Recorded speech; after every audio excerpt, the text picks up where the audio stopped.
How's everybody doing? Still awake? Good.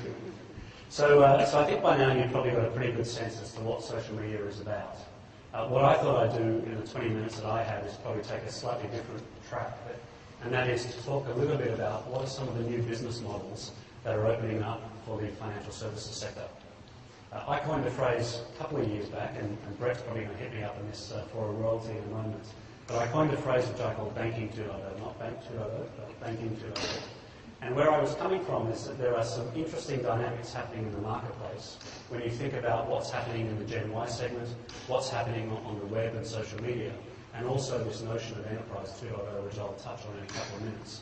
And I think more than anything, what it does is it suggests that there are a number of new business opportunities and business models, for that matter, which financial institutions can take advantage of.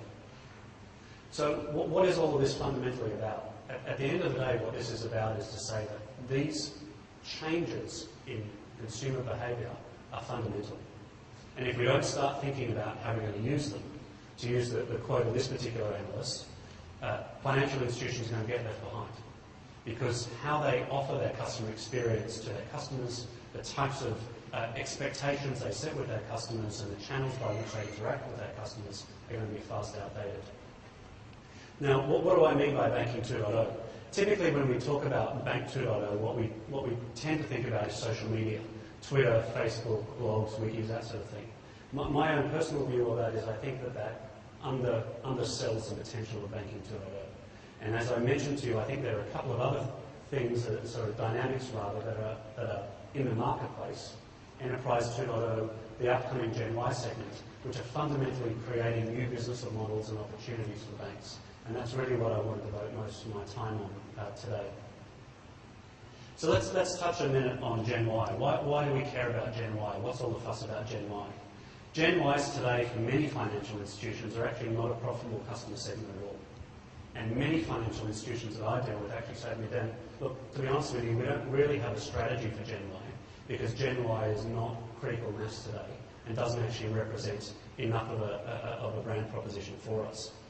However, if you look at 5 or 10 years, the picture changes significantly. These are US stats, but I think it highlights what we're dealing with here. If you look at the $6.5 trillion that's spent in the US market alone, today only about $600 billion is Gen Y. But by 2015, it'll actually jump to about $2.5 trillion. So roughly a third of consumer spending in the next 5 years. The second interesting stat is by 2017, which is only about 7 years away, Gen Y will actually be the largest consumer segment on the planet. And it will actually exceed in total population size the baby boomers and the Gen Xers and so forth. So the interesting question is, what are we doing to be able to understand the buying behaviours of Gen Y? Because you can rest assured in the next 5 or 10 years, the way these consumers interact with us is going to really drive our channel proposition and our expectations. So what is Gen Y about? How do they interact? Well, here's some interesting stats for you. 97% of Gen Y own a computer. 94% own a cell phone.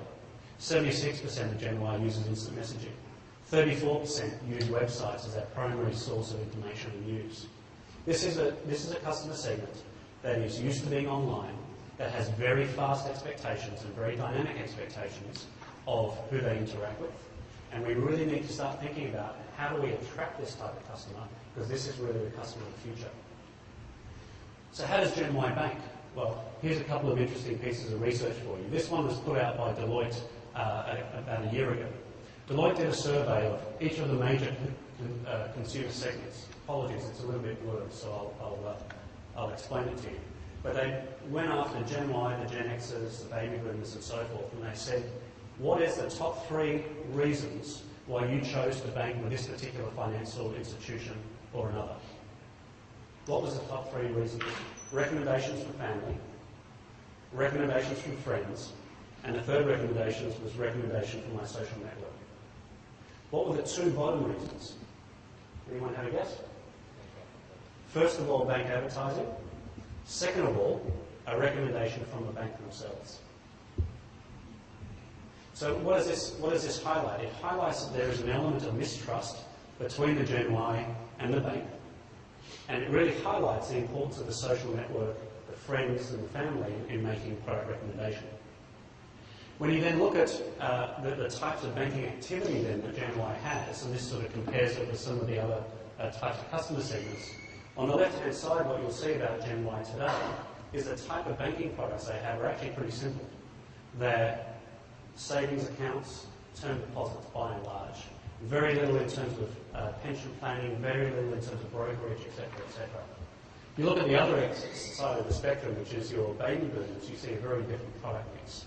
And this really highlights the opportunity for many institutions as they move the customers through that life cycle over to where the baby boomers are today.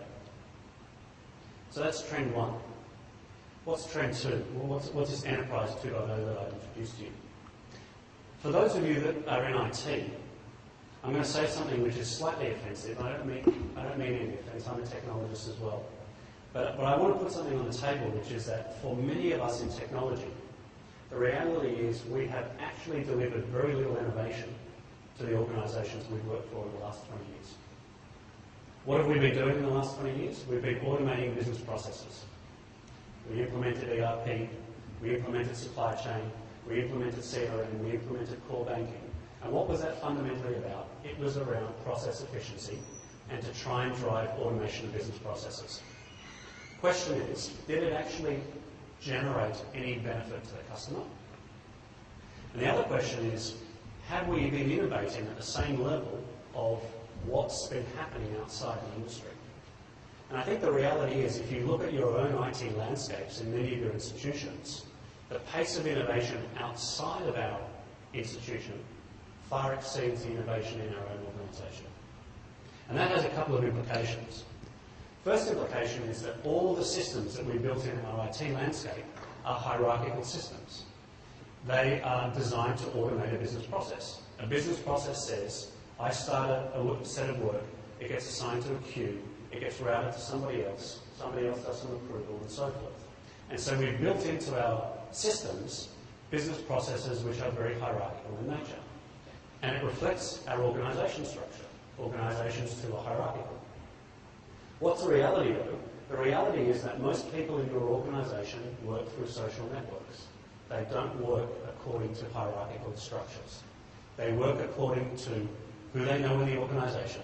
They come together at points in time and they collaborate around a specific initiative. And so the biggest challenge that many of the banks are going to find moving forwards is how do they change their systems so that instead of mimicking a hierarchy, they mimic the social network. The other challenge that I think we're going to have in the next couple of years is if you think about the new wave of people we're bringing into our banks, these are people out of university and out of college that have grown up on the internet.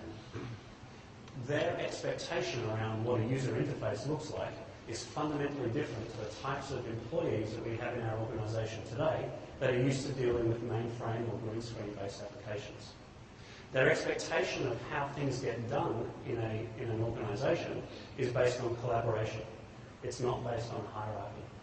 And so one of the challenges I think many of us are going to have if you fast forward 5 or 10 years is how do I attract this type of employee into my workforce, but importantly, how do I retain them?